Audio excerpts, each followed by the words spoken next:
Baka naman talagang may karpet pa itong ating kwarto dito sa bukera. Ay, kakagandang tayo talagang magugulat ng pupunta dito sa ating bukera. Talagang magpinaganda na natin. Huy!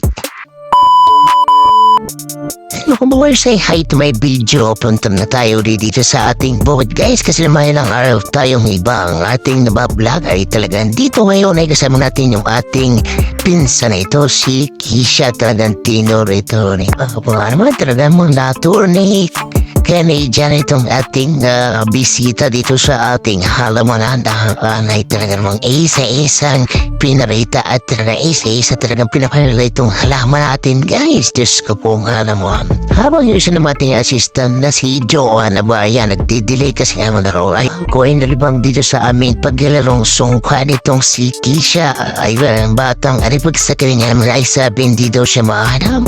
Ay bakit ka na ito tinalo ay gusto pa magparto. Kaso naman ay talaga naman wala ng oras kasi nga naman dami ba tayong trabaho dito sa ating bukid. Ay huwag kang mambata aray gagaling nga naman. Huy ay sadyang kailangan di mo ay baka mamaya ay makaga pagdirad po ay hindi mo aari kasi naman ay mamaya pang hapon ang ating uwi. Kaya ito di mo natin ito si Kisha at talaga namang enjoy din mo siya kasi nga medyo kakaibito sa kanyang routine. Abay guys, ngayon nga naman ay narinig ata yung aking request na lang ka ay binigyan naman itong ating sawit bahay naman ay karamang pagkasarap na rin ng kare sa tunay na buhay. Ay talagang isa rin sa aking paboritong prutas at napakarabang naman. Ayaw ko lang itong bata nito at bakit tayo na ayaw itong langka at sila hindi nga nahain ng prutas at siya ng gulay. Ay Diyos ka po ay dinisang bukid sa mananawa ka dito sa gulay at mga prutas na libre. Siyempre tayo suy sa daming ang atiyay ang ginawa ni ating kapatid akin naman at tulba. Diyos ka po tayo ang ginawang minatamis na langka ay kakaiba na naman talaga ang lasa rin parang sudarapon. Huy siyempre manig tayo ito yung ating video ngayon guys at ito na yung ating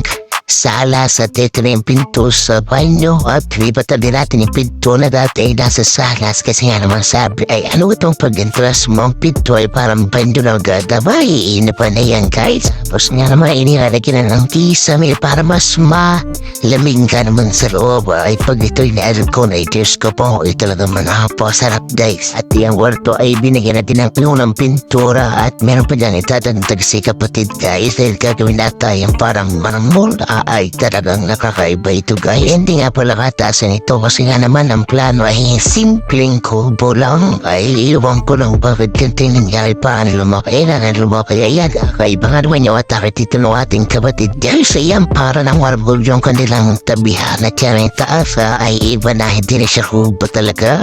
Ito na mangyayari din guys ay yung kubo mong pagsalabas tapos pagpasok po ay talagang modern na at kakaiba talaga yung loob niya. Tapos itong salas guys, yung ating lababo dyan ay nilabas natin guys kasi nga naman sabi ng kapatid ko ay kailangan meron dirty kitchen ay sabi ko yan ilabas na para naman mas maganda kaya man medyo lumawak tong ating salas guys. Ay talagang pagposesyon ng kalat at sadyan ganyan pag mga gumagawa at kahirap maglinis tapos ay iba kalat ka naman ay talagang mangyain mo na magkarat at madariyatin yun. Ito nga nag-video maaliwalas ng kwarto guys ay talagang napaka estetika ata ang dating nito ahoy. Ito naman ating inaya ba yung holis na nagginis na dito sa kusina. Talagang enjoy din dito sa hubo. Ay sabi talaga dito sa titira pag ito'y naaya sa ewan ko nang ba mamaya paggabi ay papate dahil yes ka pa. Ay sabi naman talagang pagkarilay naayos ay talagang di na kami mag-asawa titira. Ay di ho sana nga ay titingnan din nga naman. At paano na gusto lang sasabi ay pag nandiyan na ay gusto ay madalang natin kay ate ito hawa tapos na talaga yung ating kwarto ay lagi na lang natin ang carpet o natin yung taas niya talagang parang marumble yung pita ka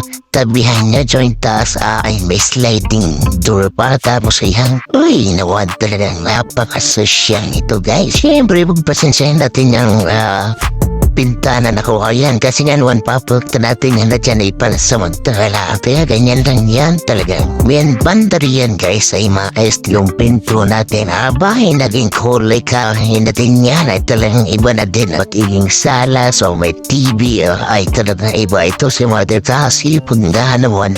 Siguro nga may mga 3 araw guys ay okay na to at madilipatan o maukisa na natin ng isang kabanata. At yan guys, uulan lang na konti. Ay Diyos ko po, iba't kami lugar ako namin nagpapaganto tagay tayo. Ay kakaibatin nga mo takala namin akala nga lang namin uso. Abay hindi pala tagapang nagpag yung buong lugar dito. Ay di ang ganda nga yan ako. Thank you kamag-inag ka naman. Mukhang malalaman nyo kung saan yung lugar na ito guys. Ito talagang pag napag dito sa lugar na ito. Ayan, kandahan mo pumusta duwi. Ayan ang pag natapos to guys. Abay makapasyalan o mapasyalan natin guys. Okay guys, thank you for watching. Please like, share, subscribe, and peace out.